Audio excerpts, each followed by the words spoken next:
Colder Than of Late by Ken Whitmore. And finally, the weather prospects for the north region.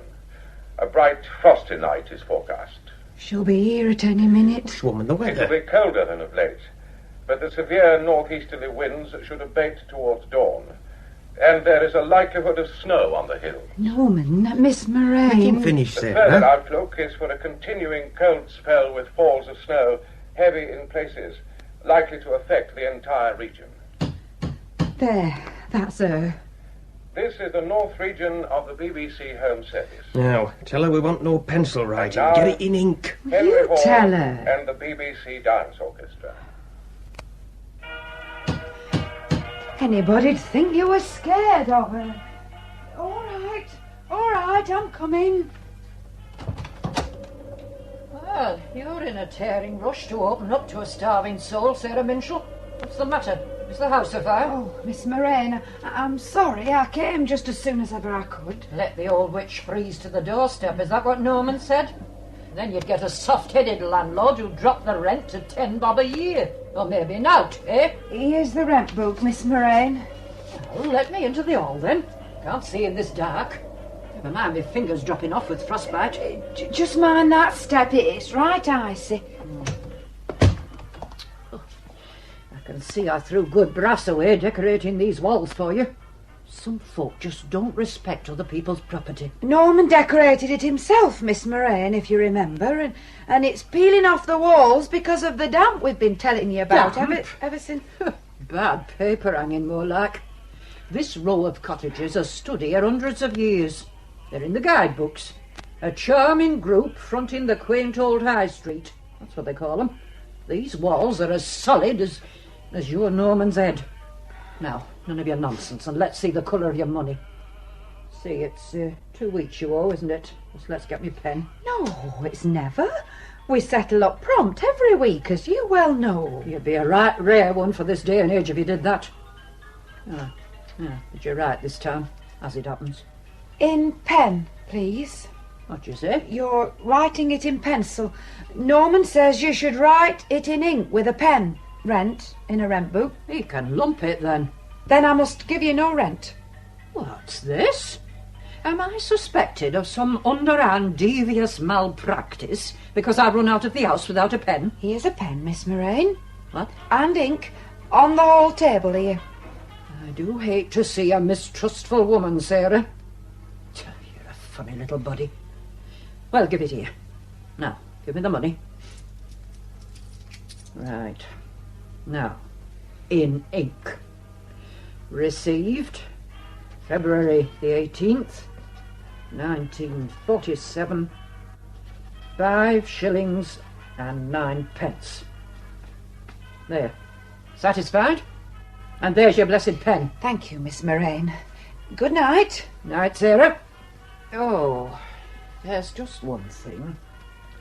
Norman Minshull. I know you're skulking back of that door. Minshull, I want words with you. Aye? Were you calling me, Miss Murrain? They tell me you're doing some work for that Mrs. Perigorde at the Shepherd's Pie restaurant. I'm building an extension for her, yes. Well, just remember you're supposed to be maintenance man at my mill, not odd jobber for the village in general. I don't run a mill for the convenience of a man setting up a business for himself on the side. It's the final warning, Minshull. And if I have to dismiss you, I dismiss you from this house, too. And I'll write that down for you in ink. Good night. Now, watch your footing on that ice, Miss Murrain. Watch your footing. I hope she breaks a blasted neck. Come out of the cold, Norman. Let's get this door closed. Just a minute. What's she driving tonight? Blasted Bentley. Look at that. 75 years old, too mean to employ a rent man, drives around in a damn Bentley collecting her coppers. They wouldn't believe that if you put it in a book. Hellfire! She's going to pull right out in front of that car! Miss Murrain! Look out! I daresn't look. Are they all right? Come on, inside. Norman, they might be hurt. Inside. The force she wants us as a witness in her favour.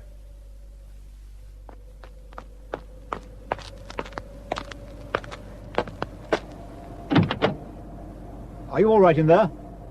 Madam, are you all right? It's not a blessed speedway track. Why don't you look where you're going? Are you all right? Is my car all right, that's all. Here, out of my way. Let me out. Blessed speed hogs. I should sit quietly for a minute. You've had a shock. Are you going to let me out? And you can loose hold of my elbow. I'm no invalid. This road's a sheet of glass. Right bash. This is going to cost you a good few weeks' pay, young man. I beg your pardon? Oh, look what you've done to this mudguard. You can't replace bibs and bobs like that on a Bentley for ninepence, you know. Not to mention that radiator of yours. Sunbeam Talbot, eh? It's not a speedway track. We've both got off light if you stop and think. A couple of hours' work for a panel beater, dab of paint, that's all. It'll go back to the works, and you'll pay for it. Well, look, I don't want to stand here arguing, but I wasn't to blame, you know. I suppose you'll be saying I was in a minute. Look, I'm prepared to forget it. I'll bet you are. I've taken a bigger clout than you, and you did cut right out in front of me. I'll trouble you for your name and address. This is a reckless driving case. I think you're right. Name and address. All right, I'll write it down. Few some paper here. My wallet, yes, and a pen. Bernard Baxter, 19 Leopard Gardens, Hendon, Middlesex. There. And I'm putting up at the inn here tonight. The mortal man? That's right. And your name? Murrain. Martha Murrain. The Lead Hall. 2 miles up the road on the edge of the moor. Murrain? Heard of me, have you? No, it's just the name, Murrain. It means an infectious disease of cattle, doesn't it? If that's meant as sarcasm... Look, Miss Murrain, I advise you to go home, get a good night's rest, and get your car into a garage in the morning, and then forget all about it. It's a good offer. Listen, Mr. Baxter, I'm getting browned off with you. Will you please let go of my coat? Are you aware of my standing in Gimmerbeck? I practically own this dale. The chairman of the bench is a very good and close friend of mine. Let go of my coat. The village police sergeant and me have an understanding. We've no time for road hogs in this dale. Oh! I warned you about holding my coat. You bullying devil. Strike an old woman of 73. I'll have you up for assault and battering. And could I just point out to you, Miss Murrain, or Mrs. Murrain, whichever the case may be, that under Section 16 of the Offences Against the Person Act of 1861, you just committed an unlawful assault on me by placing your hands on my coat. Good night. Baxter? Yes? You give me £50 and we'll say it never happened. Good night. Was the meal satisfactory, Mr. Baxter? Thank you, it was very good. Will there be anything else? Oh, you might put a couple of bottles in my bed. It's like the Arctic up there. That's been done, sir, and I've lit you a fire. Oh, thank you. Thank you. Are there any other guests? Just one gentleman, Mr. Grinton. He pays us a call from time to time. Oh, by the way, I'll be making a start at 7 in the morning, so I want to call at 6. 6? Breakfast at 1:30, orange juice, red hot porridge, and ham and eggs, I think. Well, sir, ham and eggs, what with rationing? Oh, we are in the heart of the English countryside, aren't we? A pig in every parlour, a hen under every bed. Don't tell me you live on Woolton pies and snook up here. There is the law, Mr. Baxter. Oh, we come face to face with it at every turn, don't we? Here you are. Would a couple of pounds help to defray any fine you might incur? Oh, thank you kindly. I'll see what I can do. Now, would you like to step through to the saloon bar? There's a nice warm fire in there. Lead me to it. That's the tap room through there. Local mill workers and farmhands get in there. I think you prefer the saloon. Just through here, sir. This way, sir. Oh, evening, Mr. Grinton. Hello, Peter. Hello, Rector. I didn't see you come in. I was as unobtrusive as possible, Peter. Rose, see that Mr. Baxter's well looked after. I'll just go and see how your fire's getting on, sir. Now then, sir. Oh, Scotch, please, if you do have the real McCoy. Excuse me, sir. Will you join us over here and share the merry blaze? Thank you. Would you join me in a drink? Oh, well, that's very decent. A rum and peppermint, please. Good. And your companion? Oh, a pint of bitter. It's very noble of you. All right. Now, a Scotch, rum and peppermint, and a pint of bitter, please. Right, sir. Here you are, miss. Bring our drinks over, will you? Yes, certainly, sir. Oh, look, do take my seat. Here, I'll move round a bit. All right. I'll stand in front of the fire until the blood starts flowing. My name's Baxter, by the way. And my name's Sinico, Arthur Sinico. Rector of this parish. And this is Mr. Grinton. How do you do? Mr. Grinton's our local, I think the term is news hound. Forewarned is forearmed. Here you are, gentlemen. Thank you, Rose. Eightpence halfpenny change, sir. Thank you. Well, your good health. And to you. Cheerio. And here's hoping you meet with no more little accidents. Accidents? What, is that the talk of the village already? It only happened 3/4 of an hour ago. I'm paid to be a walking antenna, Mr. Baxter. And you know how it is in a village. Kick one and they all limp. Don't I know your face, Mr. Baxter? I doubt it. This is my first time in these parts. Well, I travel all over Yorkshire. Mr. Grinton's the agricultural correspondent of the Yorkshire Evening Standard. He only pays us a call every month or so. A peripatetic post, you might say. Keep the party clean. I move from town to town, digging out the farming news, village to village. I'll place you in a minute. I've never been in Yorkshire before. What brings you up here, if it isn't a rude question? I think it is rude, Mr. Grinton. I'd intended staying the night in Rigworth, but I hadn't realised how depressing these big northern mill towns really are. The Blitz didn't make much improvement, did it? No. I just thought I'd push on to somewhere more pleasant, and I saw the sign, Gimmerbeck, 20 miles. Rigworth's my hometown and very close to my heart, Mr. Baxter. But have another drink. Rose, my love, same again. Right. I suppose you don't realise you came within inches of making yourself a village hero tonight, Mr. Baxter. Oh, yes? Gimmerbeck's dragon slain. The toast of this tiny Dalestown tonight is a 42-year-old... I didn't get your occupation. I didn't mention it. And you're a bit out on the age as well. Oh, you must forgive Mr. Grinton. He's trying to loosen your tongue because the villagers steadfastly refuse to unlock theirs. They're a cagey lot, all right. They keep their counsel. But they'd have erected a statue to you, Mr. Baxter, if only you'd killed the old girl. Miss Murrain? Is she not liked, then? Rector, will you disabuse this innocent gentleman? She's a fellow creature, Mr. Grinton. Show a little charity. She's a greedy, vindictive, spiteful, grasping old... In other words, not Mr. Grinton's cup of tea. Drinks. Thank you, Rector. That's a good, Rose. Shove it on the bill, will you? Right, Mr. Grinton, I will. Martha Murrain. Yes. In a way, you know, she's admirable. You have to hand it to her. This dale's in the palm of her hand. Owns most of it. 30,000 acres or more. The mill, the tannery, half the cottages, and the souls of the tenants. Talk about Russian serfs. Her father bought the mill and gathered most of the land around him. I've ginned up on this family.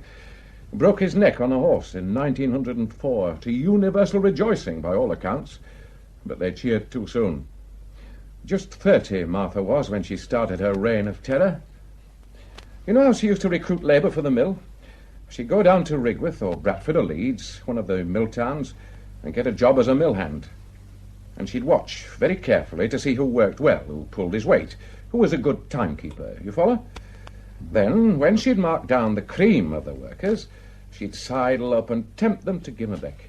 Pure country air, security of employment, a cottage by a beck. And then? The rude awakening. Exploitation, Mr. Baxter. The threat of eviction if you put a foot wrong. I'll tell you, one of these mill hands, in about 1910 or 11, wasn't it, Rector? What? The woman who died. Oh, before our time. About 1910. Getting on for 40 years, anyway. One of the mill hands she brought up from Rigworth went and died. And Martha Murrain, no messing about, gave his widow notice to quit the cottage the day after the funeral. Winter it was. Night like this, I shouldn't wonder. The widow leaves her child with a neighbour, little boy of 4 or 5, says she has to run an errand, and off she goes. 2 days later, she's found frozen to death on the moor. What was the woman's name, Rector? Her gravestone's in a corner of the churchyard, but I must confess I haven't looked at it for years. What became of the boy? Is he still in the village? No. Back to Rigworth, I suppose. Relatives or what have you. Some said the woman called at the Lead Hall. That's Martha Murrain's house. You pass it on the way to the moor. They say she called on Martha to beg for one more chance, but got turned down flat and just wandered onto the moor to die. It sounds a bit far-fetched. Listen, Mr. Baxter. I could tell you more tales about Martha Murrain. Oh, really? Well, what about the brass band? Brass band? She confiscated their instruments. This is only about 18 months ago. The Gimmerbeck British Wool Brass Band. Quite famous in these parts, Mr. Baxter. Most of the instrumentalists work at Miss Murrain's mill. They went down to a contest in Manchester and won first prize. Then they started celebrating. Well, next morning, I don't think one of them turned in on time at the mill. Next band practice, they go along to the old loom room where they keep their instruments and do the rehearsing, and their instruments have gone. What's this? Oh, says Martha, I've suspended the band for a month. Next time it'll be the sack. Then there's George Sarum. Yes? A bit of an artist with the paintbrush. Only got one arm. Just about scrapes a living doing local landscapes, as far as I can see. He's one of Miss Murrain's tenants, little cottage down by the river. And she's taken him to court for non-payment of rent. No. But the thing is, you see, Sarum's wife says she paid the rent, only Miss Murrain entered it up in the rent book in pencil. Who would you believe, Mr. Baxter? Oh, bless me, 8 already. I'm afraid you really must excuse me. Oh, Rector, I'd like a look at your church. Church? It's a hobby of mine. Architecture? I go in for the Norman period. Yes, well, we're Norman, all right. At least originally. We've still got a pure Norman doorway, the heads filled in solid with beautiful sculpture to the top of the arch. Oh, look here. Come to the rectory for a sherry tomorrow. I'm leaving at 7 in the morning. I've got to be in York by 10. Would you mind if I stroll along with you now? You don't understand. The church is on the fell, you see. The fell? And jolly inconvenient, too. A stiff climb of getting on for a mile. Fortunately, the rector is down here in the village. Sometimes the snow stops us using the church for weeks on end. The parishioners have never acquired my knack of climbing mountains. Mr. Sinico's a man of many talents. He's the leader of the Gimmerbeck Mountain Rescue Team, for one thing. Don't let that dog collar deceive you.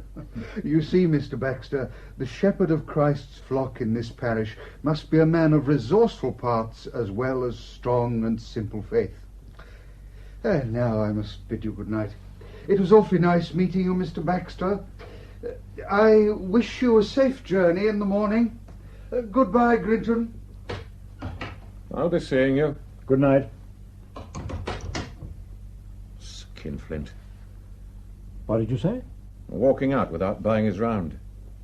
Strange, that. He used to be very free with his brass once upon a time. I believe his father left a very long stocking. Huh? Plenty of cash. Some good paintings, too, I believe. You know, I wouldn't be surprised if the rectors gambled it all away. He wouldn't be the first sporting parson. And women. What? Right now, it wouldn't surprise me if he's off to see Mrs. Perigorde. Oh? Keeps the restaurant just up the road from here. The Shepherd's Pie. A very nice piece, Charlotte Perigorde. Well, isn't he married? Oh, yes. Pretty happily, on the surface. Well, I think I'll take a stroll and stretch my legs. I've been driving all day. Where from? You know, I'd kick myself if I leave here without taking a look at that Norman doorway. What's going on in York? How do I get to it? York? The church. Are you serious? Go 500 yards up that fell and you'll die of exposure. The Corpse Road will be thick with ice. Corpse Road? The lane up to the church. Nasty spot to break a leg. Of course, if you want to supply me with a crisp little story for tomorrow's first edition, Stranger freezes on fell. All right, you've talked me out of it. I'll go and take a look at the village. Fresh air fiend, aren't you? I like to study the makeup of these little out-of-the-way places. In the dark? There's a full moon. Is there anything worth looking at? On a miserable Monday night in Gimmerbeck. It's just a typical Dale's village, that's all. 100 or 2 little stone cottages, a few Georgian places. This is the only village in the Dale, by the way. Has the Dale all to itself. Of course, you'll see a few little lights winking up in the hills, the farmhouses. The village is full of trippers in the season, hence the home-knitted woolens and knick-knack shops. The place couldn't survive without tourism, really. Yes, I see. Well, there's nothing of architectural interest, except the church. Well, there are the remains of the lead mines up on the moor. 17th century, I think. But you won't be going up there tonight. Oh, and there's a little stone hermitage, like a tiny chapel. Supposedly haunted, of course. Very remote, between here and the lead hall. Miss Murrain's place. I still haven't got my bearings. Well, it's pretty straightforward. We're in the village main street, right? The Mortal Man. Go out of here, turn left, and you pass the Shepherd's Pie, the last building in the village. Then you're climbing the hill up to the moor. On the other hand, you can turn right, down the hill, through the village, over the bridge, and you're on your way out on the Rigworth Road. The corpse road to the church branches off just before the bridge. Yes, I think I've got the lay of the land. Well, we may meet later. Wrap up warm, Mr. Baxter. Rather you than me. Your health, Mr. Grinton. Cheerio, Doctor. Now drink it right down. Ah, that's good. You can't beat a brandy. I suppose you've been hugging that fire all night. Who wouldn't? It's a night to make a black dog walk in white. Some of us have to go out in it. You've been working? I just closed the surgery and I was looking forward to a lazy night. And I got called out to Aysgarth. Over the moor?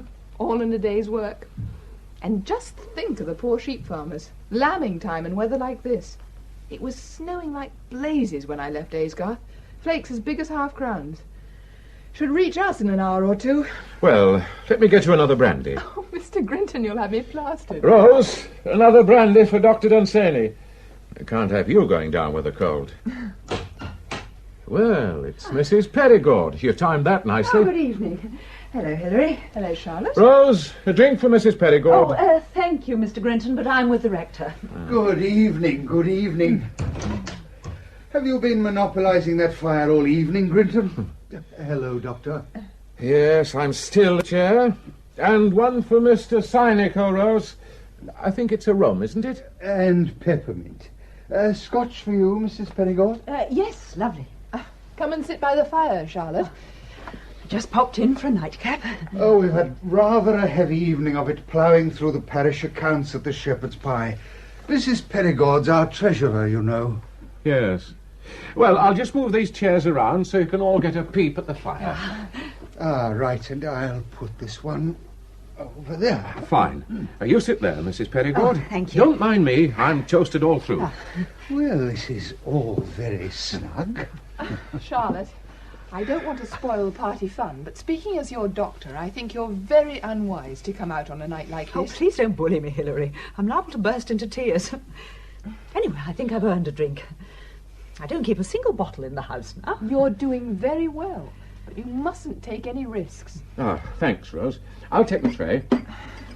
I'm rather cross with you, Rector. My dear Dr. Dunsany, you make me feel very guilty. Just as long as you remember Charlotte's still in a very delicate state of health. Oh, good God, Hilary, can't we give it a rest for once? Dr. Dunsany, can you spare a minute? This gentleman's been hurt. Oh dear, what's happened to him? All right, landlord, I can stand on my own 2 feet. Stay in the box, Mr. Baxter. Just keep a hold on me till we get you to a chair. What happened? Did you slip on the ice? I just ricked my damned ankle, that's all. My dear Mr. Baxter, here, take my chair. Now let's sit down. Gently does it. My God, Baxter, I do believe you've been trying to climb up to that church.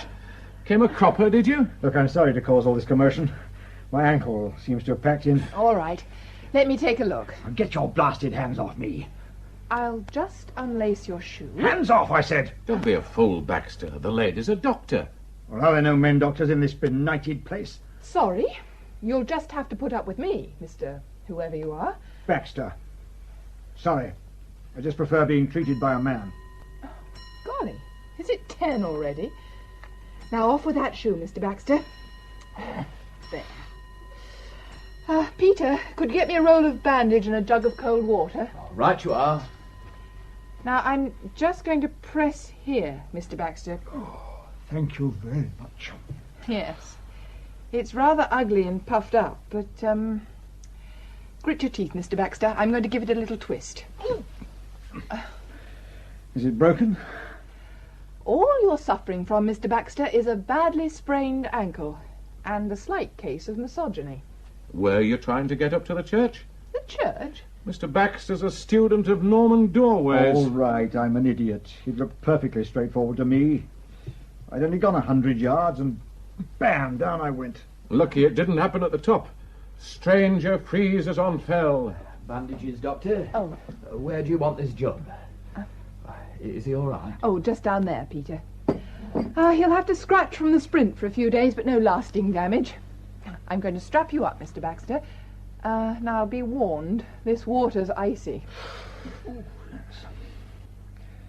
Oh, dear, this is marvellous. I'm supposed to be in York at 10 in the morning. Well, you won't be driving anywhere on that ankle. Is there anybody in the village who could run me there? He'd be well paid. Robin Lambert, apprentice at the garage. He might do it. Could you get in touch with him then? I'll slip along and see him now. I think you'd better help Mr. Baxter up to his room first, Peter. Bed's what he needs at the moment. You might get him a stiff brandy first. Right.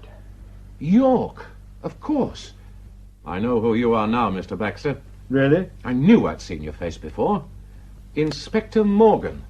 He goes on trial at York tomorrow, doesn't he? Charged with murdering his wife. You're very well informed for an agricultural correspondent, Grinton. Yes, Inspector Morgan. He used to work for you at Scotland Yard, didn't he? You're Baxter, Detective Superintendent Bernard Baxter. Oh, Charlotte, are you all right? Oh, I'm sorry, but my glass slipped, that's all. Charlotte, your hands. You really are in no condition. Just don't bully me, Hilary. I must explain, Mr. Baxter, that Mrs. Perigorde has been under a very severe strain these last few months. Superintendent Baxter? Now, just a moment, weren't you... Yes, Rector. The Rosalind Withers case. Yes. Mr. Baxter's picture was all over the papers a couple of Sundays ago.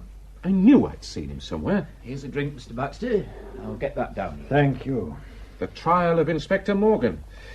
I suppose you'll be speaking in his defence. A new sensation for you, Mr. Baxter. Giving character evidence, fine upstanding officer and all that. What a perceptive crime reporter Fleet Street lost in you, Mr. Grinton. And now, landlord, if you help me up to bed. Right. Now, gently does it, Mr. Baxter. Right. Thank you. And repeat the cold compress in the morning. Now, you take it steady. I'll find you a stick first thing tomorrow. And thanks for your kind ministrations, Doctor. Glad to help. Watch your step, Superintendent. I beg your pardon? The stairs. You seem accident-prone. Well, a celebrity in our midst. Did you say Rosalind Withers? Was he really mixed up in that affair? Yes. Mr. Baxter caught the lady. And next week they stretch that lovely slender neck. Oh, don't be disgusting. A terrible waist, somehow. I wonder how Baxter feels about it. Hanged on 2 inches of turquoise cotton. Cotton? Haven't you followed the case, Doctor? There's enough pain on my own doorstep, Mr. Grinton. John Withers, a London schoolmaster, has a beautiful wife, right? 2 children, everything ticking along nicely. Then one day she's off with a young American army lieutenant, happening all the time. Rosalind Withers wants a divorce. The husband says no. He's a Roman. He wants her back. Anyway, Rosalind goes off to live with her Yank and doesn't see the husband for, 6 months or more. Then Withers is found stabbed to death at home, and it's no time before the police pick the Yank up, and he admits everything. Says Rosalind had nothing to do with it. Wasn't anywhere near the place. The experts go through the house with tooth combs and vacuum cleaners, and Rosalind's in the clear. Nothing to suggest that she'd been there for 6 months. But Mr. Baxter wasn't satisfied, oh no. He was intent on destroying Rosalind Withers. Oh, come, Charlotte. He questioned her for weeks on end. He put her on the rack. And then finally he went back to examine the house again, and he found 2 inches of turquoise cotton. Is that right, Mr. Grinton? Yes.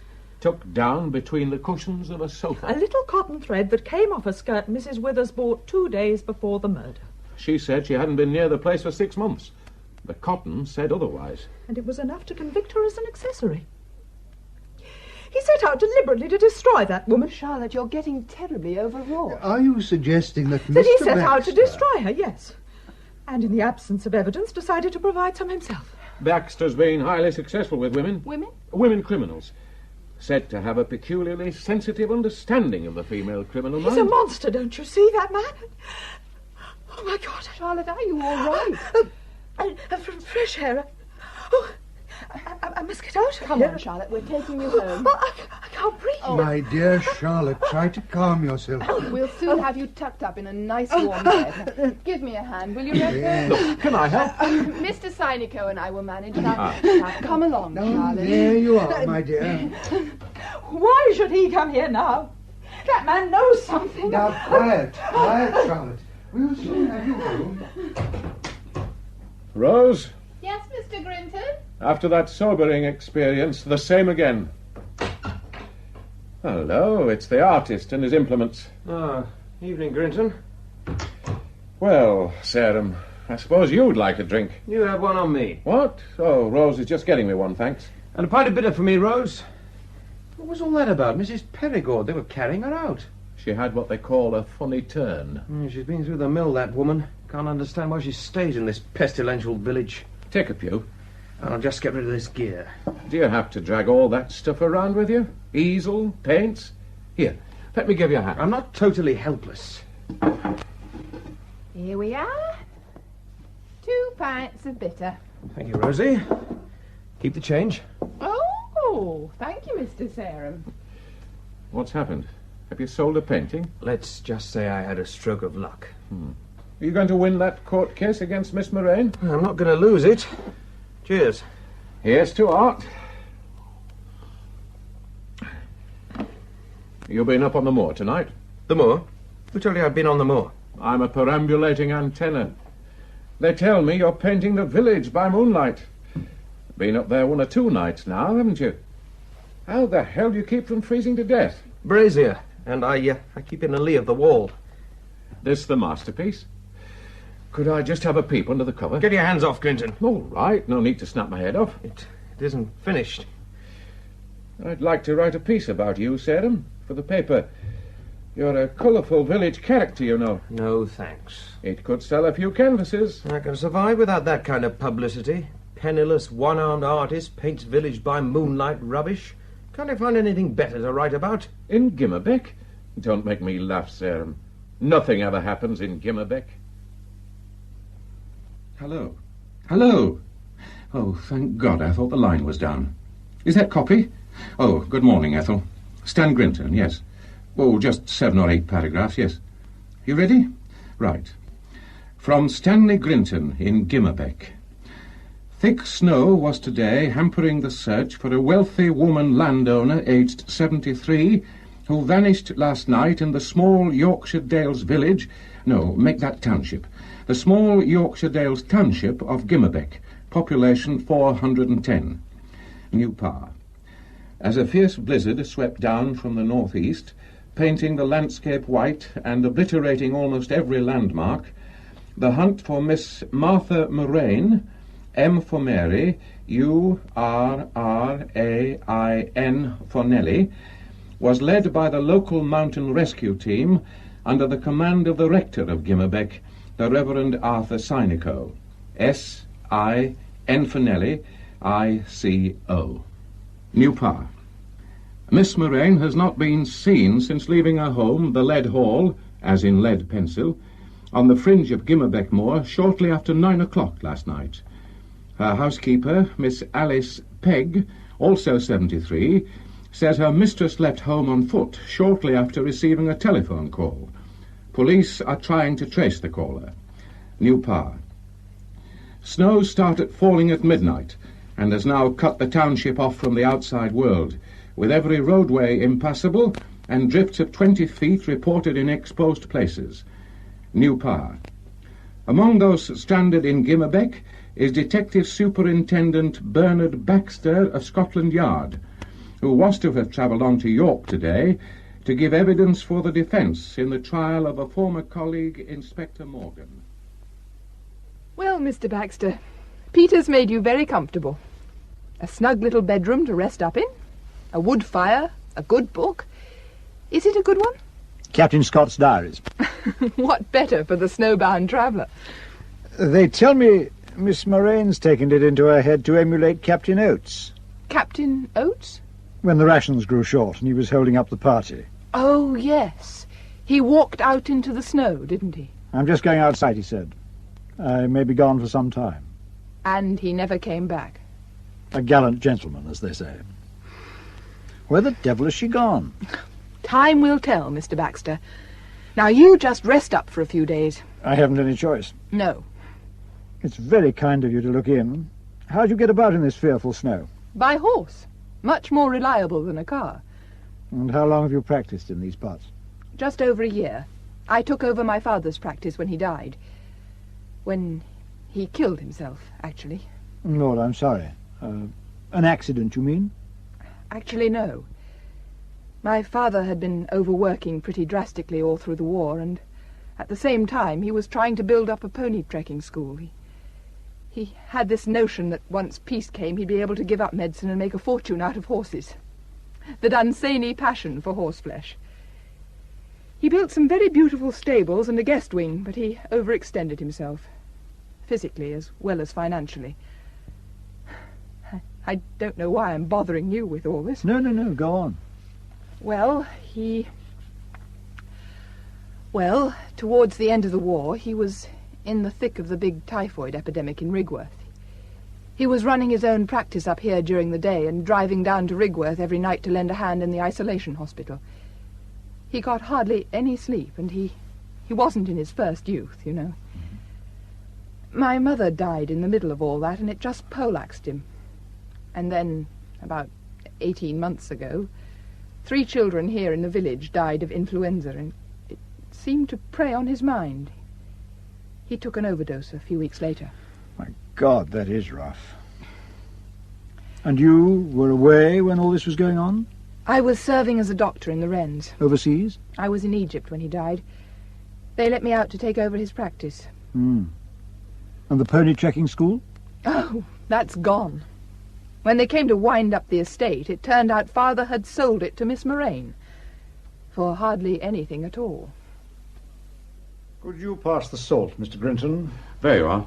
Thanks. I can't stand porridge without salt. I never thought a time would come I'd be having breakfast 2 days running with Baxter of the Yard. Have you telephoned your thrilling daily instalment? Well, I've got to catch up with overnight developments first. They'll never find her, you know.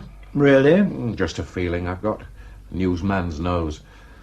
She'd gone down a mine shaft. Mine shaft? The lead mines. The more's riddled with open shafts. Oh, excuse me. Am I addressing Superintendent Baxter? Why, yes, Sergeant. Come in. Close the door, will you? Sir, we've found her. Miss Murrain. Sorry, Sergeant, I didn't get your name. Oh, I'm sorry, sir. Titus. John Titus. Yes, Sergeant Titus. I've just been on the telephone to the Chief Constable in Rigworth, and I mentioned that you were in the village. He's very anxious for you to take the case over, sir. The case? Well, as I'm the only policeman in the place, sir. The roads won't let the detectives in from headquarters. Tell me what's happened. About 3/4 of an hour ago, sir, some lads and lasses were skylarking up on the Moor Road, sledging and snowballing before they went to school. One of them spotted this snowman in a field, on the right-hand side as you go up, between the little hermitage place and the lead hall. A snowman? Sort of leaning against this tree trunk, an old silver birch set well back in the field. So they started snowballing it, this snowman, the lads and lasses did, and a right queer thing happened. Its head came off, only there was another head underneath. The lads and lasses had a bit of a start, because it was a human head. Miss Murrain. Leaning? Leaning against a tree? Tied to it. Tied with green baler twine. Those poor wenches were in a terrible way. What with the empty eye sockets, all bloody and gaping. It's not pretty. What do you mean, empty eye sockets? Missing, sir. Gone. Pecked out, most likely. Crows. Just like when a sheep's trapped in the snow with its head sticking out. The crows come along and take their eyes. Mr. Grinton tells me Miss Murrain received a phone call on Monday night. Yes, sir. And then went out. I've been trying to trace the caller, sir. You've checked with the telephone operator? Miss Lineburner, she runs the switchboard in the village, says she can't remember anybody making a call. Can't remember? Says she makes a point of not interfering in other people's business. Her job's just to put calls through and then wipe her mind clean like a blackboard. So she says.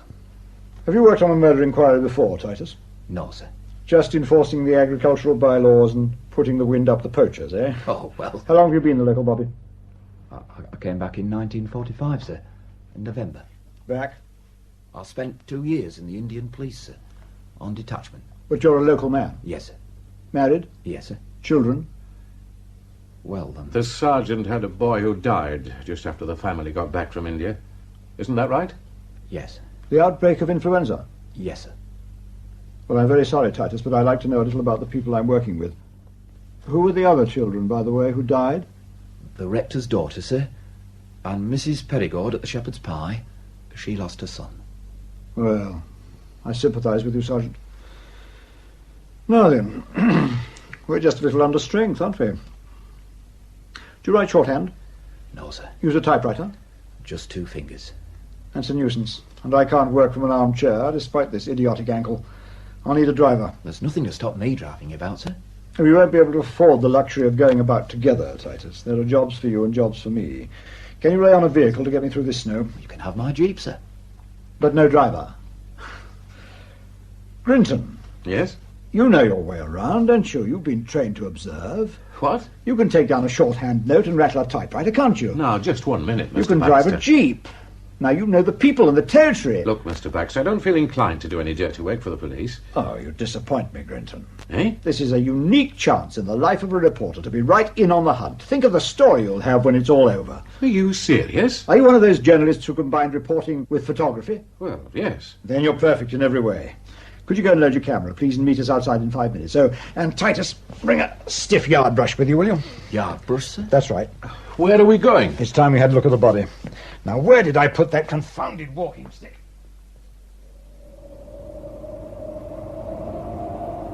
Well, here's a picture that will never make the front page. What do you say, Grinton? Head and shoulders close up. Put people off their cornflakes.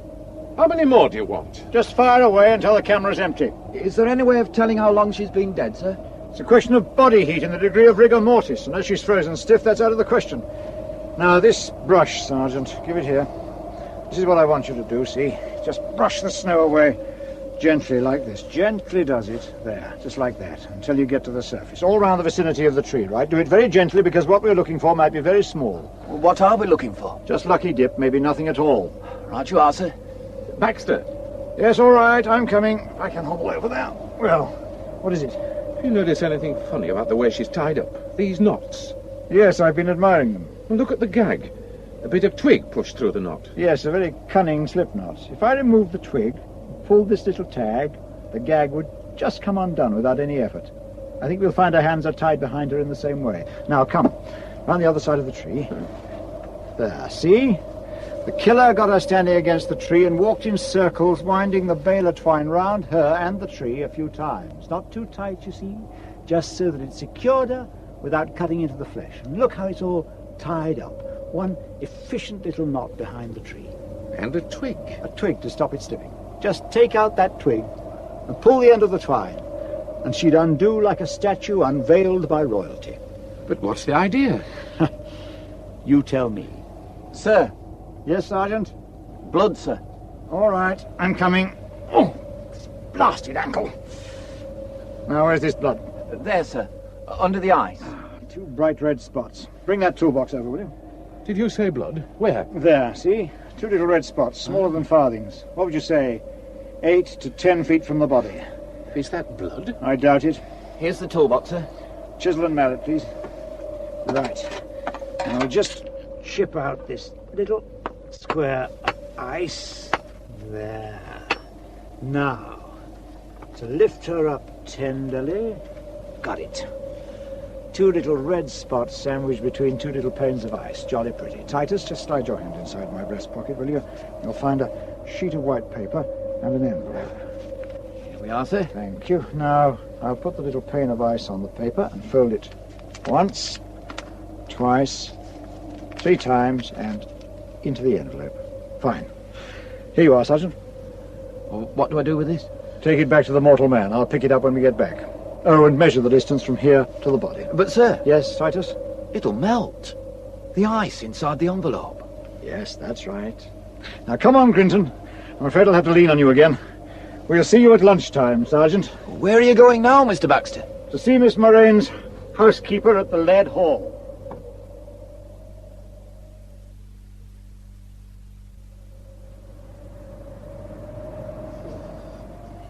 Knock again, Grinton. I gather the old girl's a bit on the deaf side. What on earth happened over there? Oh, the stables. They burned down, more than a year ago. Any horses killed? No, it was converted to living quarters years back.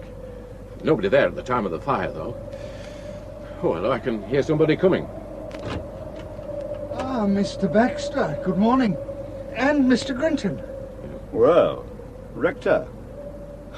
You certainly cover your parish. Mr. Baxter, I'm very much afraid the housekeeper, Miss Pegg's, taken the news rather badly. Oh, yes? She had a sort of blackout. She's on the settee. I've covered her with a blanket and sent for Dr. Dunsany.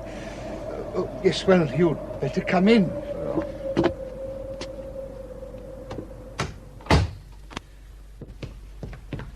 Well, there she is. Looks as if she's given up the ghost. That doctor had better be quick. What the hell did you say to her, Sinico? I broke the news as gently as I could. What business is it of yours?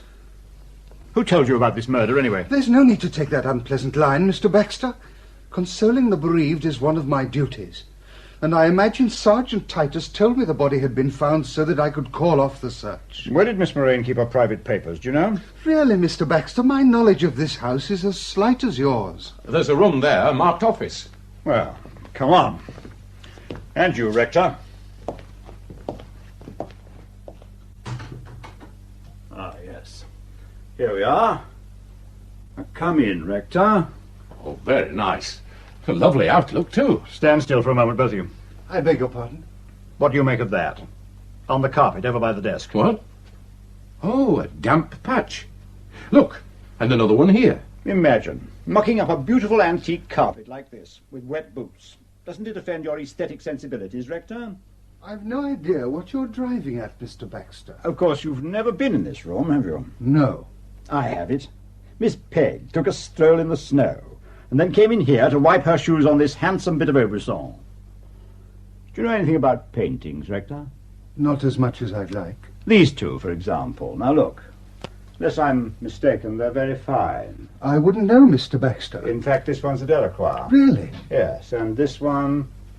yes, a Turner. Oh, you're obviously an expert, Mr. Baxter. Oh, it doesn't take an expert to recognize a Turner. What were you doing in here before we arrived, Rector? I tell you, I've never entered this room before. Looking for letters, perhaps? Letters? Because if so, you might have tried the bookshelves. Look behind you, the two bottom rows, indexed box files, dozens of them. Ah, yes, that'll be the doctor. You'd better let her in. Of course. Right. Bring one of those files over, Grinton. Let's see if it tells us anything. This is the last load, Mr. Baxter. You're doing a good job, Constable Grinton. I'm just admiring Dr. Dunsany's pony. Mr. Grinton! Oh, hello, Superintendent. Good morning, Doctor. What is Mr. Grinton doing with all those boxes? They're box files. Miss Murrain's private correspondence for the last 40-odd years. I'm taking them away to study at my leisure. 41 boxes of bump. It's an absolutely appalling thing to have happened. Surprising it didn't happen long ago. What do you mean? She was a first-class candidate for murder. How's Miss Pegg? Well, she's had a terrible shock, but she'll pull through all right. I'm getting a woman from the village to come and look after her. I'd like to ask her a few questions. I'll give her a couple of days to get over it. Of course, of course. I'm just admiring your pony. Victoria? There, girl. We'll be off in a minute. I put more faith in Victoria than in any motor car. A fell pony, isn't she? Yes. Born wild up in the Lakeland fells. Do you know about horses? I had a brief spell with the mounted police in the remote past.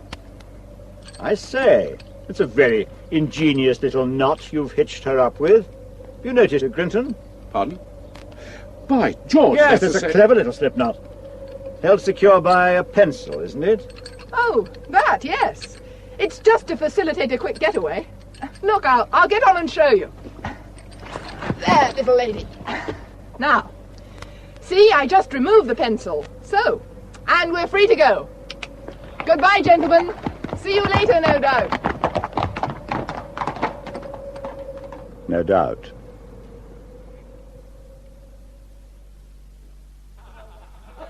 Now, here's your coffee, gents. Was lunch all right? Went down a treat, me old lad. What's all that racket in the tap room? It's the men from the mill, Mr. Baxter. It seems as soon as the news trickled into the mill, they all down tools. You can't move for 'em in the tap room. What? They just walked out? Declared it a holiday. It's not been like this since VE night. Just ring if you want anything else. Celebrating.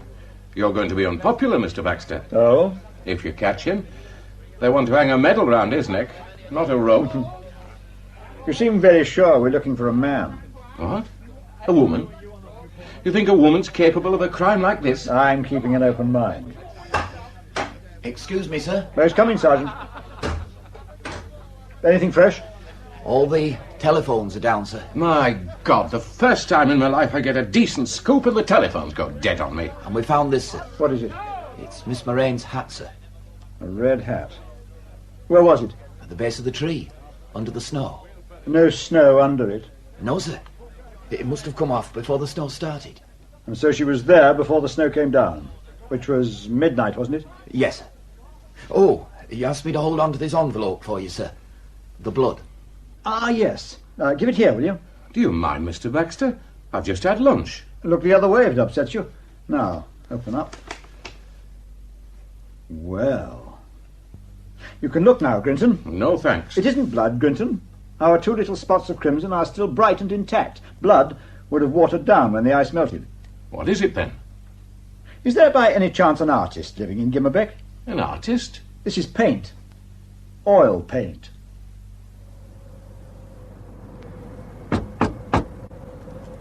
You say the wife's a bit feeble-minded? Very beautiful, but very childish. Miss Murrain ran rings round her. Yes? Mrs. Sarum, is your husband at home? George went down by the river with his sketching book. Who are you? I'm a policeman. Can we come in? Police? Well, George says that rent business is all finished with. Now Miss Murrain's dead, we're in the clear. No, it isn't about your rent, Mrs. Sarum. Well, I paid the rent, honestly, sir. She wrote it down with a pencil and then rubbed it out. Let us in, woman. Can't you see we're shaking with cold? Come on, Grinton. Well, George said to let no one in. What is it you want? Just show me where your husband keeps his painting things, his studio. Listen, Baxter, don't you need a search warrant for this? Do you suggest we have one dropped by parachute? What's through here? Well, you can't go in there, sir. George doesn't allow anybody in there. Yes. Ah, well, this is it, Grinton. Come and take a look. I say, there must be hundreds of canvases in here. An industrious man, George Sarum. Well, what are you looking for? His work in progress. Yes, the easel over there by the window. It's covered up. Well, let's have a look at it. Take the cover off. Good grief. Miss Murrain, in her death agony. But good grief, man, he must have been there. And before the snow came down. Still wearing her hat. He's rather good, isn't he? What? Well, look at that detail. The effect of the frost on the grass in the moonlight. All he's left out are the crocuses. Crocuses? The field was scattered with clumps of yellow crocuses before the snow came down and covered them. Susan, what's that jeep doing outside? It's the police, George. A policeman's here. Police? What the hell are you doing in my workroom? How do you do, Mr. Sarum? My name's Baxter, Detective Superintendent. I think you know Mr. Grinton. We've just been admiring your study of Miss Murrain. Get out of here. Go on out. Just as soon as you explain this painting. Imagination. Oh, try again, Mr. Sarum. Imagination. Together with what I pieced together from the villagers who saw the body. Well, when you're ready to tell me the real story, you'll find me at the Mortal Man, Mr. Sarum. I'm an artist, Mr. Baxter. I've got a very powerful imagination. Obviously, yes. Come on, Grinton. Good night, Mrs. Sarum. All right, Sergeant. Now that we've cleared the decks a little, here's what I want you to start doing tomorrow. I want a railway timetable of everybody's movements in Gimmerbeck on Monday night. Timetable, sir? See every adult in the village and make a list of everything they did and the exact time they did it from 9 o'clock until midnight. That's over 300 people, sir. Well, take your time. Nobody's going to run away from here. I'll be spending the next couple of days combing through Miss Murrain's correspondence. When I finish that, you can start bringing the villagers in for a chat with me. All of them, sir? One by one. You can get off home now, Sergeant. It's getting on for 10. Thank you, sir. Oh, and keep your eyes open, would you, for anybody who's in the habit of using green baler twine. Right, sir. Good night. Good night, Mr. Grinton. Night, Sergeant. Pour me another scotch, will you, Grinton? I still don't see why you can't arrest George Sarum without going through all this rigmarole. Could you tie those fancy little knots if you only had one arm? Well, he had an accomplice, didn't he? You know, you're not a bit like I'd imagined you'd be. Oh, really? Yeah, from that newspaper piece I read about you. Baxter, the scourge of the female criminal. I thought you'd be, well, brutal, a fire-eater. You were brought up in an orphanage, weren't you? Won scholarships to Oxford. Barnardo's to Balliol. Give me another drink. All those women you sent down the line. Doesn't it give you a few sleepless nights? No. Don't you ever feel inclined to, well, to extend a bit of mercy? Mercy? I've never observed much mercy in women, have you? Well... You can get more mercy from a cage full of Bengal tigers. Well, take Rosalind Withers. A lovely young woman like that. Ah, do you think youth and beauty should make us overlook wicked conduct? She didn't show much mercy when she abandoned her children, did she? Oh, I know what you're thinking, Grinton. Did he plant that piece of turquoise cotton that got her convicted? It never crossed my mind. Well, what if I had, eh? But as it happens, I didn't. Shall I tell you something about Rosalind Withers? She said to me one day when we were alone for a moment, "Yes, I was there. Baxter, you bastard. But you're never going to prove it." Rosalind Withers did? But I did prove it, Grinton. Mercy, a woman like that. Listen. What's that? What? Oh, it's a brass band on the wireless. No, hark. It's outside. It's coming this way. So it is. I'll open these curtains and take a look-see. If you can stand the draught. Open away. I've become impervious to cold. Can't see a sausage. Frosted over. Open the window. Catches stiff. Come on, open. Ah, got it. My God, the mill band. Marching through the snow. Up to their ankles. They must be mad. Look, there's a bonfire up the road. People linking hands and circling round the fire. A village celebration. Talk about pagan rites. They're stopping. By the fire. I wonder if George Sarum's there. Orange flames, black sky, the perfect picture for his clever brush. Snowflakes drifting down into the euphoniums. Who's that playing the cornet? Cornet? Oh, that'll be Norman Minshull. It's a great cornet player, they say. One of the mill hands? Yes, all the band are mill hands. Minshull's a great one for odd jobs as well. There's a lot of foreigners in the village. He's pouring his heart out of that cornet. I know! The Gimmerbeck British Wool Brass Band did her in. I don't want to appear rude, Superintendent, but I have already given an account of my movements to Sergeant Titus. And I have a surgery overflowing with patients waiting to see me. Laryngitis? What? Or possibly lockjaw? Lockjaw? Inability to talk. Dozens of them coming down with it. Oh.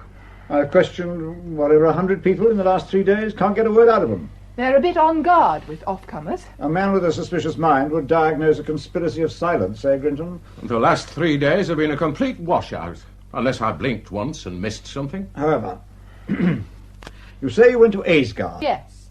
What for? To visit a patient. She used to live in the village, and when she moved to Aysgarth, my father went on attending her. You started back. At what time? You've got it written down there. Remind me. I left Aysgarth at about 8. The snow had just started. And then you rode back over the moor? Yes. Did you see anybody? Where? On the moor. On the moor? George Sarum was painting on the moor that night. It's a big moor, Mr. Baxter. You left the moor and rode down into the village. Yes. Past Miss Murrain's house? Yes. Past the field where she was tied to the tree? Well, Yes.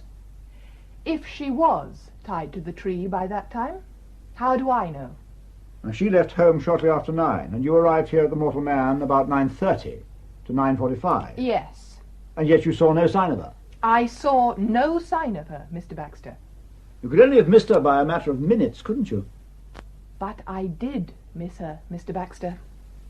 I assure you, I did miss her.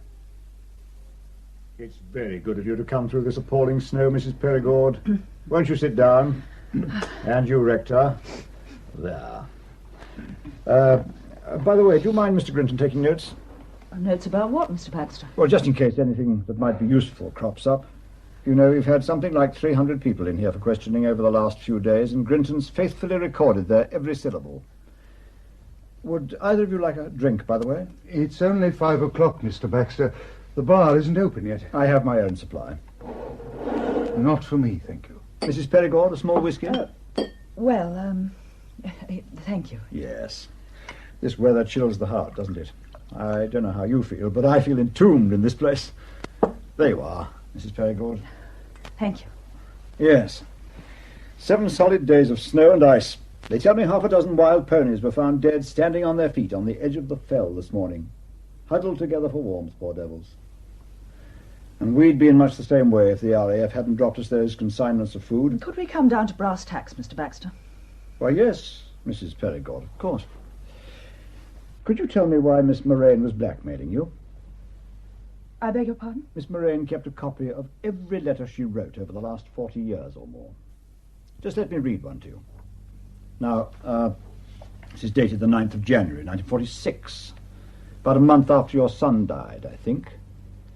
Dear Madam, I am, as you know, ever desirous of diversifying my interests in this dale, and the Shepherd's Pie restaurant seems to me an investment which could be put on a sound footing given the benefit of my business acumen. I therefore propose purchasing a 50% share in the establishment, and for this I would pay £800. I think our partnership would stand proof against anything but a visitation of pestilence. I don't call that blackmail. I call it impudence. How much did you pay for the Shepherd's Pie? £3,000. And when was that? I came here 3 years ago, February 1944. My husband was killed in the Western Desert the summer before. Had to do something to support my child, Mr. Baxter. You know, a lady ruined by the war and forced to turn her hand to trade. Miss Murrain wasn't discouraged by your first refusal, was she? By your repeated refusals, in fact. Look, more letters. They came at roughly monthly intervals, and each time, this is the thing I find really puzzling, the price she offers becomes smaller. £750, £600, and always that curious remark at the end of her letters, I think our partnership would stand proof against anything but a visitation of pestilence. And then finally, 2 weeks ago, she offered £500 and wrote as follows: failing settlement on these terms within 28 days, the consequences will be as unpleasant as a visitation of pestilence. Now, can you tell me what she means? Pestilence. She was mad, Mr. Baxter. Isn't that obvious? Could I turn to you, Mr. Sinico? Perhaps you could tell me why Miss Murrain was blackmailing you. Mr. Baxter, you really have entered the realms of fantasy and penny dreadfuls. Would you describe yourself as a rich man, Rector? I keep my head above the tide. You inherited a large sum 3 or 4 years ago. How much was that? Well? £19,000. And some paintings, I think. Just 2. A Turner and a Delacroix, in fact. Yes. Which we saw the other day at Miss Murrain's. Yes. I have a letter here where Miss Murrain offers to give them wall space. She says the rectory is unsuitable, too damp. And if anything happened to the paintings, it would be as distressing as, here it is again, a visitation of pestilence. Did she take the £19,000 as well? Why on earth should she do that? You still have it? I'm afraid I gambled it all away, Mr. Baxter. That was good going. The visitation of a pestilence, Rector, what does that mean? I really don't know, Mr. Baxter. Could it be gambling, do you think? We struggled up the hill to see Miss Murrain's housekeeper yesterday, didn't we, Grinton? Miss Peg. She's still very low, Rector, but she did manage to tell us what Miss Murrain said about that telephone call that took her out of the house on the night she died. The fools agreed to settle. That's all she said. And then she put on her hat and coat and went out. The fools agreed to settle. Now, it could mean one fool or several, couldn't it? And then Miss Peg said something very curious. I happened to mention the fire that destroyed the stables at the Lead Hall, and she said it was a mercy it hadn't happened while the sick children were still there. I asked what sick children she meant, and she broke down. I couldn't get any more out of her. Could either of you enlighten me about these sick children? No, I thought not.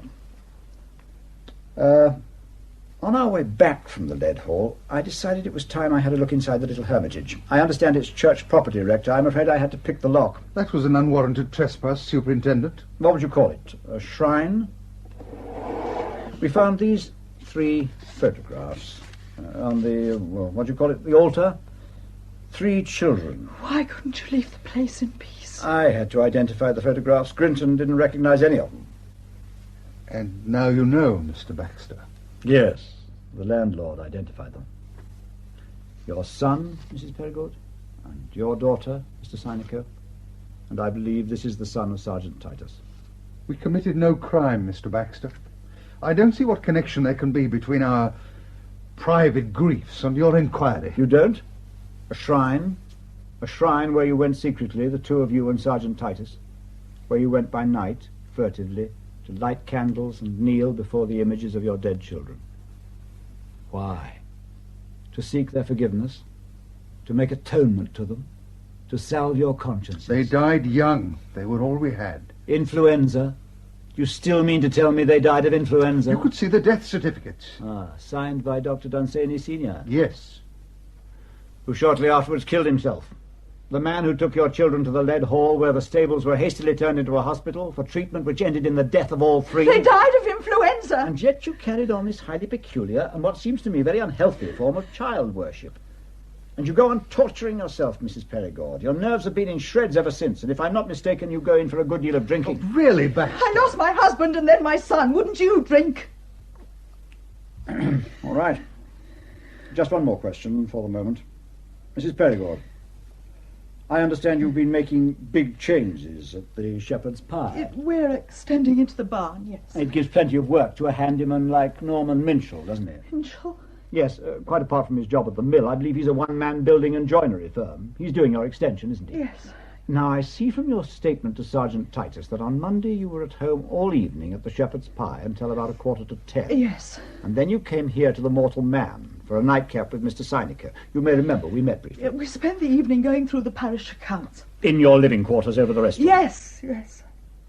And you can corroborate that, Rector? That's what happened. Well, it's just that Norman Minshull claims he called at the Shepherd's Pie about 8:30 and could get no answer.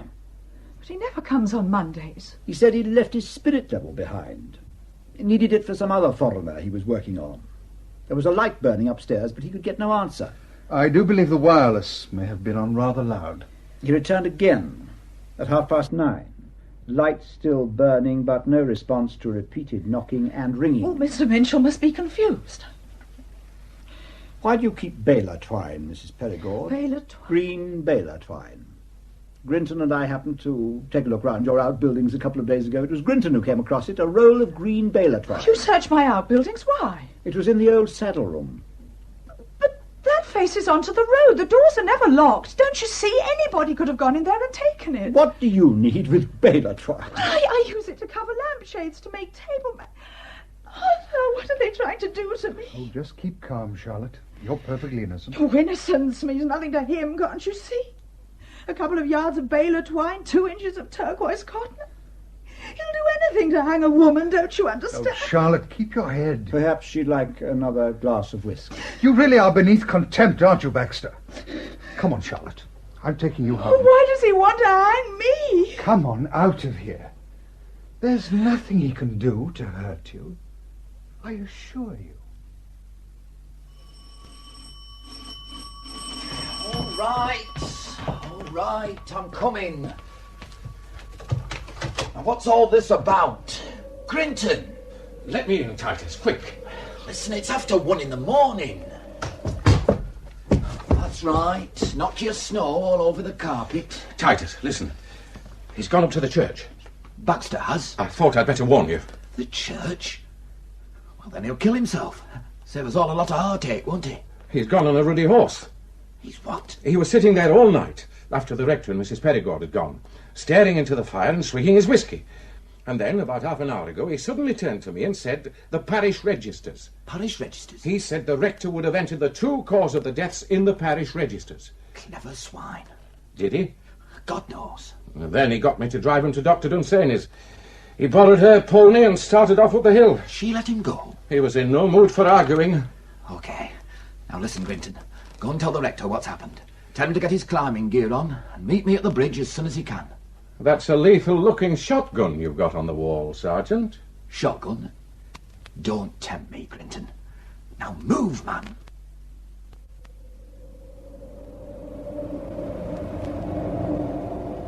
Titus!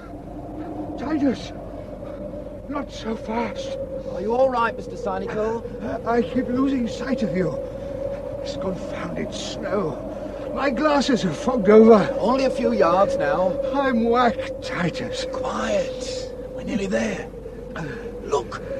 What is it? A light. In the church. So, Baxter made it. Any sign of the horse? Listen. Tapping. Kind of hammering. It's coming from the graveyard. Look.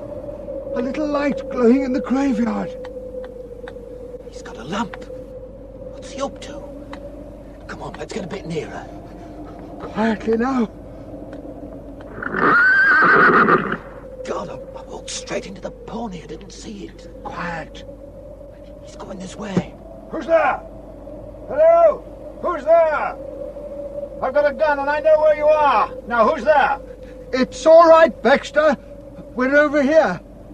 Sinico? And Sergeant Titus. We were worried about you. Well, that's very considerate of you. You can put the gun away, Mr. Baxter. Gun? What's this? Take a closer look. A hammer? Yes, I've got a chisel too. You see, Rector, I was looking for your parish registers and hadn't banked on that strong old safe you keep in your vestry. I take it the registers are in the safe? Yes. You must prize them highly. So I thought I'd take a look at the gravestones of your children and see if the inscriptions gave any hint of the way they died. The stones are thick with ice. I've been trying to chip it off to see what's underneath. Our children were cremated. They have no gravestones. Then I've been wasting my time, haven't I? Come on. I want you to open that safe. Typhoid fever. Yes, Mr. Baxter. Down here in your own very neat hand. All 3 of them died from typhoid fever. That doesn't make us murderers, sir. I take it your religious scruples prevented you from hiding the truth in a document kept lying in the church, Mr. Sinico. Our children's deaths and Miss Murrain's are unconnected. I'm going to have the full truth from all of you. Mr. Baxter, listen. Not tonight. Tomorrow. Sleep on it, the pair of you. I want you all in the Mortal Man at 10 in the morning. All of us? I want Mrs. Perigorde and Dr. Dunsany there as well, and George Sarum. And now, if you're fit, we'll be moving. You're taking the register? Naturally. You have another register there, Mr. Baxter, an old one. You surely don't need that. Don't tell me what I want, huh? Now, if you're ready, you can follow the horse. She'll show you the way down. We'll make our own way, Superintendent. You'll come with me. Well, Mrs. Perigorde? Yes, Superintendent? It's 10:10. Where have the rector and Sergeant Titus got to? I haven't seen them since 8 o'clock this morning. They said they'd try to be here on time. Try? Where have they gone? They didn't tell me. And Sarum, do you know where he is? No. Dr. Dunsany, do you know anything about this? Perhaps they overslept. They were up most of the night, weren't they? Very amusing. Grinton? Couldn't say, Mr. Baxter. By God, it bites your face off out there. Sarum, have you seen the rector and Sergeant Titus? No, why? Have they stood you up? Let me get to that fire. You're late. There's a blizzard, hadn't you noticed? Kept blowing me back home. What's all this about, anyway? Will you all sit down? We'll have to make a start without them. That's right. close to the fire. Put another log on, will you, Sarum? I hope your pencils are sharpened, Grinton. Ready when you are. Right. We all know by now there's been a conspiracy in this village to cover up an epidemic of typhoid fever. The question is whether this, in its turn, led to a conspiracy to murder. Mr. Baxter? Yes, Doctor? Did you say typhoid fever? Dr. Dunsany pretends ignorance. It isn't pretense. Hilary knows nothing about it. Really? Well, perhaps you could enlighten her, Mrs. Perigorde. Charlotte, what in heaven's name does he mean, typhoid? Well, it started... Does Mr. Grinton really have to write all this down? Of course. It all started when Sergeant Titus came back from India. Oh, the foolish man was too impatient, that's all. They told him he'd have to wait for a passage, but he was anxious to get home. His wife hated the climate. And so he approached some people he knew in the RAF, and they arranged him a series of hops home by aeroplane. None of this would have happened if he'd waited for the boat. There'd have been medical checks. We could see his boy was none too well as soon as he got here, but we put it down to the long journey. He played with our children a couple of times, Arthur Sinico's and mine, and then he collapsed. Dr. Dunsany had a look at him, and that same night he called us all together at the Lead Hall. All of you? The rector, Sergeant Titus, and me. And Miss Murrain. Why Miss Murrain? Because of the mill. Dr. Dunsany was proposing to close it down till all the workers had been given medical clearance. Ah, yes. Go on, please. Miss Murrain had different ideas. Oh, we were fools to listen to her, but we were distracted out of our minds. And she made it all sound so plausible. It was December 1945, remember? People were planning their first holidays after the war. We'd been looking forward to a highly profitable season. It wasn't even Christmas, and the summer bookings were unbelievable. Miss Murrain said that the very mention of typhoid would ruin all that. And then she turned to Dr. Dunsany and asked him if he hadn't worked on typhoid cases. And when he said he had, but the patients had to be isolated, she asked what was wrong with her stable block. And it just snowballed from there.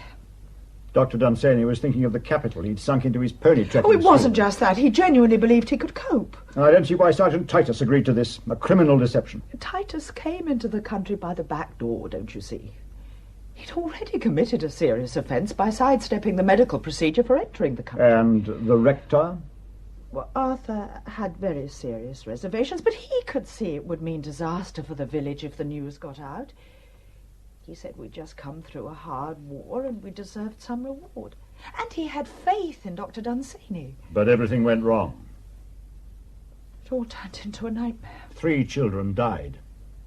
The stable block was burned down because it had been infected by a visitation of pestilence. And Dr. Dunsany, already at the end of his tether because of what he'd done to those children, was sucked dry by Miss Murrain and decided to put an end to himself. Well, Doctor, you had a very powerful motive. Yes, Mr. Baxter. And if I'd known about it, I wouldn't have hesitated. You sins? At times, it may not be a sin at all. And you, Sarum? Do you share that dangerous view? Absolutely. Perhaps now you're ready to tell me how you came to paint that remarkable picture of Miss Murrain. I'd have thought you'd have worked that out by now, Baxter. All right. I was up on the moor painting when something caught my eye. You have a superb panoramic view of the village up there. Something was moving down towards the village. Something red bobbing along among the shadows on the moor road. That's Miss Murrain, I thought. Red hat. Now, where's she off to? None of this was any too clear, mind you. It was mostly obscured by shadows and trees, and she was a good half-mile below me. But the hat kept showing in the moonlight. Next time I looked up, she'd stopped at the field gate. Then I saw that red hat moving into the field, and that did make me sit up a bit. And there was just a vague impression of another figure moving along behind her, but At that moment, the moon went behind a cloud. I started packing up my gear. Oh, and then I heard a horse coming over the moor. Yes. Dr. Dunsany.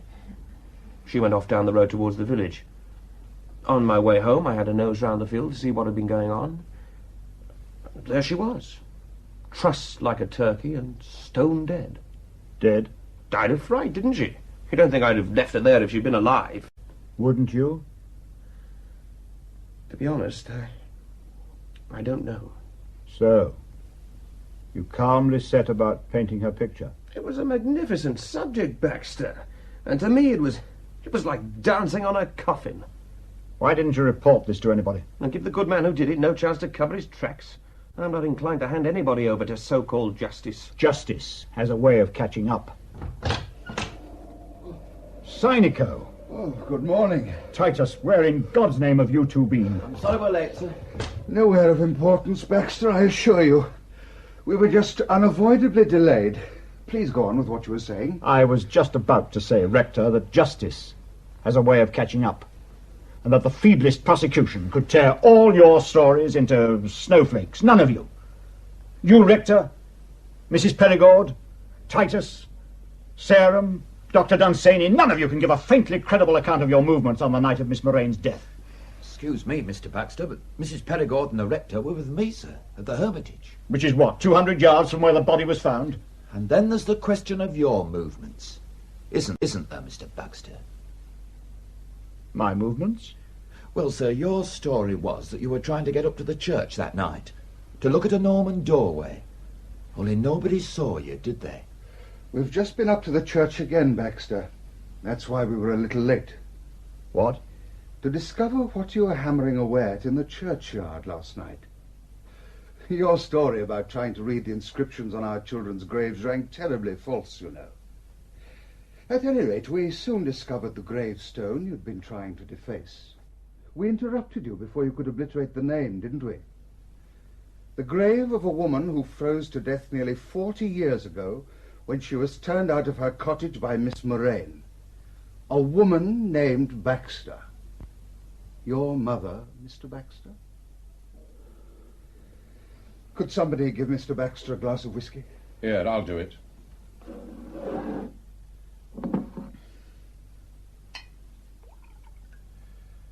There. Get that down you, Mr. Baxter. Thanks, Grinton. That old church register you brought down with you last night, Mr. Baxter, that was for 1909, wasn't it? The record of her burial. I suppose you've torn the page out and burnt it. A pity, that. What led to these, speculations? It was something you said to Mr. Grinton.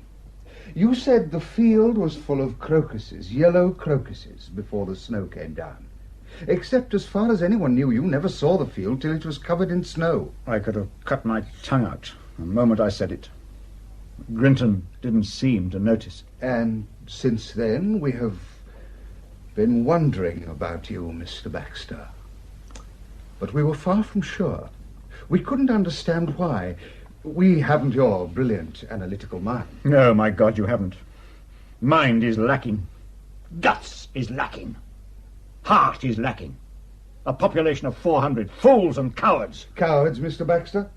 It wasn't we who murdered an old woman in cold blood. 40 years. And what opposition did you put up? Oh, what are you suggesting, that we should have murdered her? How many lives had she ruined and destroyed? Civilized people are held back, Mr. Baxter, by their consciences. While their families and neighbours suffer, and the wicked thrive. If you tolerate evil, don't you see, you're laying up trouble for everybody. There wasn't one man among you with the guts to say enough. So you calmly planned to come here and commit murder and place the blame on us? You're the guilty ones, morally. That's why I wanted you in the dock, and I think I could have brought it off, but for that one slip of the tongue. I'd have been well pleased to see you hang the whole village, if necessary, for cowardice in the face of the enemy. But planned? No. No, it wasn't planned. It was quite spontaneous. You'd better write this down in your notebook, Grinton. Mr. Baxter, I'm going to have to ask you... Let him finish, Sergeant. No, it wasn't planned. I wasn't aware of Miss Murrain's existence until I arrived here that night. I knew my mother was buried at the church here, but little of her history. Didn't care, as a matter of fact. All I knew was that she abandoned me when I was 6 years old. I remember that very clearly. Her dumping me on a neighbour and not coming back. All my life, I had never forgiven her for that. Anyway, I was in Rigworth and I decided to pay a call on my birthplace, visit her grave. And then when I got here, I heard the full story. And I just decided that woman had to be taken care of. It was done on impulse, like all the best murders. I phoned her up and said I'd give her the £50 she wanted for the damage to her car. That woman would have gone anywhere for £50. Remember what she told her housekeeper? The fools agreed to settle. I walked up the hill, working out how I'd do it. Everything seemed to be on my side, no people about. I needed a rope, and the saddle room door was open at the Shepherd's Pie. I cut off a length of baler twine and carried on up the hill. After that, it was a piece of cake. She was just as weak and pathetic as all of you are when it actually came down to it. Went meekly as a lamb. I tied her up and finished it off with slip knots. The plan was to come back here and then go out to her at 4 in the morning. She'd be dead by then. I was going to untruss her. Those knots come apart quite easily, don't they, Doctor? And then leave her lying in the field as though she'd simply frozen to death. Had a fall, possibly, or some kind of seizure. By 7, I'd have been away from here. By the time anybody got suspicious, if they ever did, I'd have been forgotten. But I sprained my ankle on the way back. No chance of getting out at 4 to tidy her up. And then the snow came down. And then the snow came down. And it's still coming down. You know, the moor, all at once, seems a very attractive place. Nothing but miles of clean snow. Mr. Baxter, where do you think you're going? Have you ever heard of Captain Oates, Sergeant? Captain Oates? Let him pass, Sergeant. Thank you, Rick. I'm just going outside. I may be some time.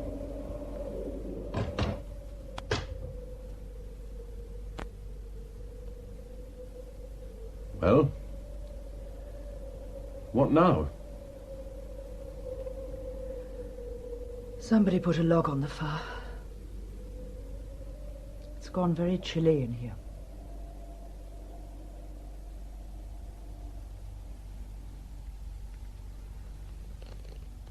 In Colder Than of Late by Ken Whitmore, Detective Superintendent Baxter was played by John Franklyn-Robbins. Sarah Minshull was Judith Barker, Norman Minshull and George Sarum, Russell Dixon, Martha Murrain, Sheila Price, Peter and Sergeant Titus, John Jardine, Stanley Grinton, Harry Beety, Arthur Sinico, Ronald Herdman, Charlotte Perigorde and Susan Sarum, Heather Stoney, Dr. Dunsany and Rose, Bonnie Hurren. The play was produced and directed in Manchester by Alfred Bradley.